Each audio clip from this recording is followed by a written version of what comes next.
Good morning, everyone. Today, I want to talk to you about the mistake of not capturing data and it leading to stress, overwhelm, and anxiety as an entrepreneur. So, it's a Thursday. This week is absolutely flying by, and it's a past experience in property, business, and investing. And this is my mistake series that I've been rolling out, and this is a big one. I've been guilty of this for years and years and years and years and years, and it's only now that I feel I've kind of got a handle of it. I've got to grips with the importance of this because, as you're probably aware, the blog Runpreneur was always about helping entrepreneurs overcome overwhelm, stress, and anxiety by using exercise as a mechanism to control and manage that, and thrive under these conditions. And in my case, I use running. And when I look back at all the reasons for being stressed, overwhelmed, and struggling with anxiety in the past, it's always been around workload, and how much pressure you feel being the leader of that business, leader of that team.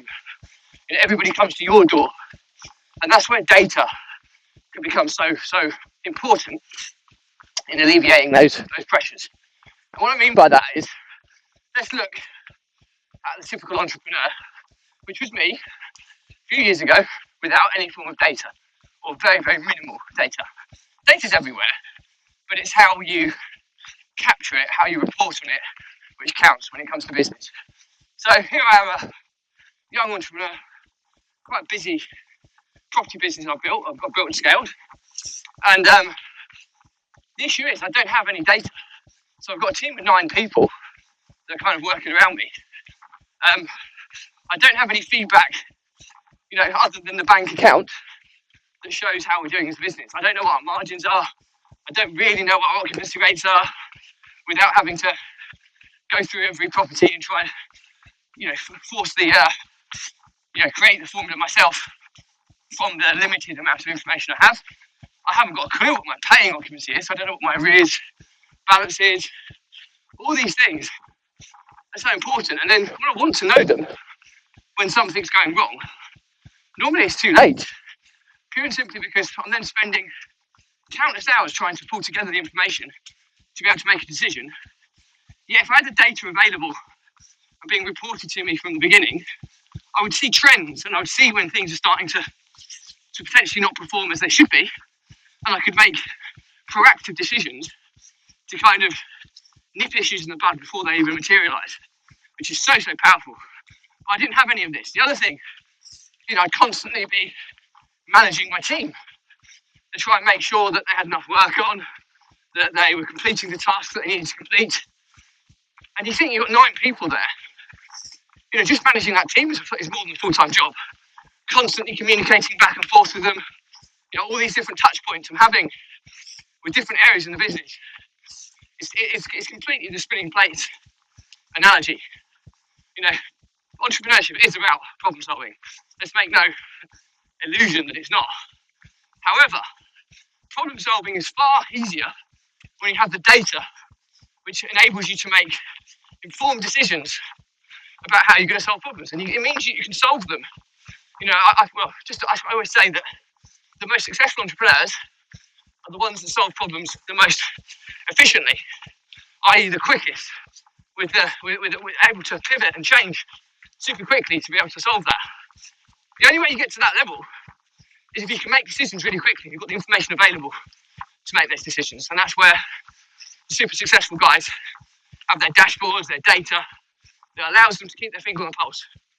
So back to my analogy, a few years back, I had all these people I was having to contact daily, making sure they've got the workload on. I had project management software, so I could delegate stuff out electronically, and I could, see from afar how many tasks I've assigned out, and I get updated. But the issue was it was raw data. I could see it wasn't managed data or data that had been formatted into a perspective that I could just glance at and get the results and get the information I needed. I had to dive deep. I'd have to get this data and create complex spreadsheets just to get one metric which should be available off the go. So the moral to the story is that overwhelm, anxiety and stress as entrepreneurs, which is completely normal for so many of us. And one of the key reasons for that stress, overwhelm, anxiety is workload. If you have the right data mechanisms in place, you can reduce the unnecessary volume of workload. And what I mean by that is, like, now let's roll on kind of 4 or 5 years onwards from that story and to where I am now. I do asynchronous communication with my team through video. I don't speak to them every day. Might sound, well, that's flawed, but I have productivity reports for every member of the team. I can see how many tasks they've been given each day. I can see how many they've completed. I can see how many overdue dates they've got. And I can see their productivity level. I've got some metrics which gives me percentage ratios on those figures that allows me to see how productive people are. And if one person's lagging behind, then I have the touch points with them. And it's not a case of, well, you haven't done this. It's like, well, look, let me try and help you. And have you got too much on? Have you got work on that you're not enjoying? Have you got work on that you don't understand? And I can then get involved and help solve that problem, rather than thinking my team aren't getting things done and then hauling them all into a meeting, which isn't necessary. The same regards every business that I have the super high level metrics, which are linked to the targets and the goals that we set as a business.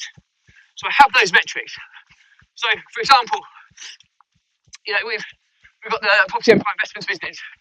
Okay, we're working on getting to 100k turnover by the end of the year. So I know how many sales. I know I've got a cumulative sales figure I can look at any given point in time. But I also have a run rate figure, which is we need 2 sales per week to achieve that target. And I also have the run rate report coming to me each week, so I can see whether we're ahead or whether we're behind. Got someone coming past me here. Let this person go past. So it's I have that data at hand, but I don't just stop there. I go deeper, so I look at the different departments in the team, in each different departments in each business. So predominantly that's marketing, sales, operations, and finance. And I have top performing metrics in each of those, just to give you a glance how that part of the business is performing. So marketing, for example, how many people grow our list? We have a really, really menial figure here. We expect to have 1 new email address join the list every day, and we're smashing that out of the park. We're on about 6 or 7 at the moment, which is phenomenal. It means the marketing activities we're doing is growing our list. And the nurturing sequence we run will drive people into our sales conversions, which will link into the sales figures, which are our top KPIs. So you can see how all this links, but by having this stuff set up, I don't have to have multiple phone calls with multiple different people and be stressed out to the hilt worrying about how we're doing, because I can just flick open a report and I can see in real time how we're performing. And that is the big B here. So what you really want to try and achieve, if possible, is management by numbers. And what we mean by that is every business or every revenue stream has its high level metrics, which just gives you a very quick fire overview of how you're doing against what you're trying to achieve. You then have a couple of high level metrics for each department in each business. So what are the key things? What's the marketing team responsible for doing? Well, in our marketing business, it's all about growing the list. The more people having the list, the more we'll convert through our funnels. So how many people grow our list? That's the primary goal that I'm trying to get from the marketing team. I'm also tracking how much content we're putting out there and how effective that is, but I don't generally scrutinise that daily, where I'll always have a glance at how many people have joined the list each day. On the monthly meetings, I might go into detail on what content went out there, what was high performing content against low performing content, and how can we tailor our content to maximise our reach and maximise our list growth. So that's a perfect example there. So I'm looking at the high levels in each department, but I generally wouldn't look at those every day. I might look at those once a week, every couple of weeks. But almost daily, I'm glancing at the super high level figures to see, are we moving towards the goal? Because the high level ones are what I see as being my KPIs. The departmental ones are the people in that department will own those metrics. And the other point here is, if you can try and give every person a metric to work with, it gives them empowerment, accountability. It gives them an element of responsibility, and it gives them that motivation that you trust them. That you don't want to put too much pressure on them, and I'm very conscious of doing that. But I like to have everybody have a metric. That means you can just glance at everybody's figure, and you can instantly see how they're doing. And if it's not performing, it's not a point the finger. If there's something's wrong, and you blame yourself, and you look at it and say, well, that figure's low, I'll have a call with this person, and I'll offer as much help as I possibly can to help them rectify that. We're in it as a team. We're trying to resolve it as a team. It's not that individual's fault, unless they're just not working, which then clearly you've got another issue. But again, I have reports on the hours people work. I have reports on how active they are on their workstations. This is when you're working with remote members of the team. These are the kind of reports that ensure that you're working with good people rather than people that are just trying to take money from you for not working. So that's really, really important as well. But I hope this has been useful. So to summarise, I believe that overwhelm, stress and anxiety as an entrepreneur, a large proportion of that is down to workload. And workload is broken into stuff that you have to do, and there's so much stuff that's unnecessary you don't have to do if you have the right systems and processes to manage that. And one of those things is, constantly micromanaging your team, your departments, your businesses. You get the report set up, you keep your fingers on the pulse, and you let them, empower them to grow your business without taking hours and hours and hours and hours of your time every week. Being on people, and that's demotivating to people as well. So, really, really important concept to do. We want to move to a management by numbers process, and what we mean by that, every business has its top level KPIs. Every department within that business has its top level KPIs, and they're different to the high ones. So if you're, for example, 100k turnover by Christmas, that's the sales target. So the sales guys will be monitoring that, but that's the high level one. So that's what I want to see. So the sales guys might have slightly lower down targets that they're working on, like sales conversion rates and stuff like that. So you don't want everybody to have the same KPIs. You want to try and spread them around because there's so many different data points you want people to take ownership of, and then that person leads and owns that. So not only do your department, each department have KPIs, each person within that department should have a KPI. If you really want to go extra deep on this, you can have productivity reports for each member of the team, so you can see how productive people are. So you can jump on and help people who are struggling before they get super overwhelmed. And if you've got the data, you'll be able to jump in early, which is so, so important. So I hope this has been useful. That's pretty much it for me today. But this is a topic that is so important that so many people get it wrong, because entrepreneurs in general are more people-based, creative people, and they hate detail, analysis, reports. You don't need to know this stuff because you can bring people in to set these up for you. I'm fortunate that I love this stuff, so I've set all mine up myself, purely simply because I enjoy doing that. And I love tweaking and iterating as we go to kind of create new reports, and that's just what I love. But a lot of entrepreneurs out there don't. So you can bring people in who can set all this stuff up for you, and you can bring remote workers in to do this type of stuff. So it doesn't have to be you, but the key is get your reporting infrastructure in place early, because it will move you to the next level as an entrepreneur, and it may be the difference between you succeeding and failing.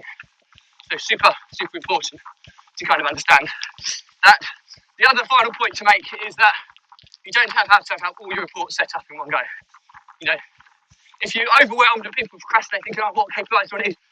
Just start with the ones that you know you need. So what do you need to see at this moment in time? It might be super, super simple. Revenue or profit. It could be something super easy like that, that's so easy to pull together if you've got your financial records under control and you're using any form of accounting software. You can even do that from spreadsheets and get somebody to do that for you on a periodic basis. Super easy. And then as you're growing as an entrepreneur, say, okay, we're trying to hit this target. What are the metrics do I need to see if we're growing towards that milestone or not. And when you break it down, you might add another couple of KPIs to your reporting dashboard. And over the course of time, you'll build it out. So there's multiple. But the other rule here is less is often more. My rule is if I can't glance at a report and get the information I need, there's too much data on it. I don't want to spend hours scrutinising every single report. I want to glance at stuff and understand really, really quickly and easily what's important, what's not important, so I don't want to waste time in scrutinising reports. So that's really, really important. So anyway, that's it for me today. I've waffled on long enough in this horribly wet conditions today. But as always, if you've got any questions, just drop me a comment. I'll respond to everyone. If there's a bigger topic, I'll do a separate vlog episode and tag you in. If it's not for you, no drama, tell a friend. Unfollow me, but do check out my YouTube channel, Runpreneur, or search Kevin Britton, you should find it. Whatever, I've got over 150 episodes now, all nicely and neatly filed or catalogued by topic, completely free resource for you to use. Do also check out the Facebook group Runpreneur, whereby all our free resources are eventually going to be stored. So, and it's again completely free, and you'll hopefully find lots of stuff useful in there as well. So that's it for me today. As always, the Runpreneur blog was set out to help entrepreneurs overcome stress, anxiety, and overwhelm using exercise as a mechanism to control, manage, and flourish under these conditions. Now, so many entrepreneurs bottle things up. We're all experiencing the same stuff. The ones that succeed are the ones that deal with it better. And the first step in that is reaching out, speaking to people. So my pledge to you is it's no sales, it's completely free. If you're struggling with entrepreneurial overwhelm, stress, anxiety, drop me a message. I'll jump on the call and see if I can help you. And that's what the vlog was about. It was always about if you could just save one entrepreneur or one business out there, it's been completely worthwhile. Because what a lot of entrepreneurs fail to realise, if you keep letting this stuff build up, something bursts, something gives. And it's one of two things. It's either the entrepreneur, personal, mental breakdowns, or it's the business. Either or is terminal to success of your business. You break down, your business fails. Your business breaks down, your business fails. So this stuff's really, really serious. And that's why only 1 in 10 businesses actually succeed. So try and be one of the minority. And if I can help you, let me know. So that's it for me today. As always, I'll leave you with my positivity tag, which is stay positive, stay happy, and I'll see you tomorrow. Bye.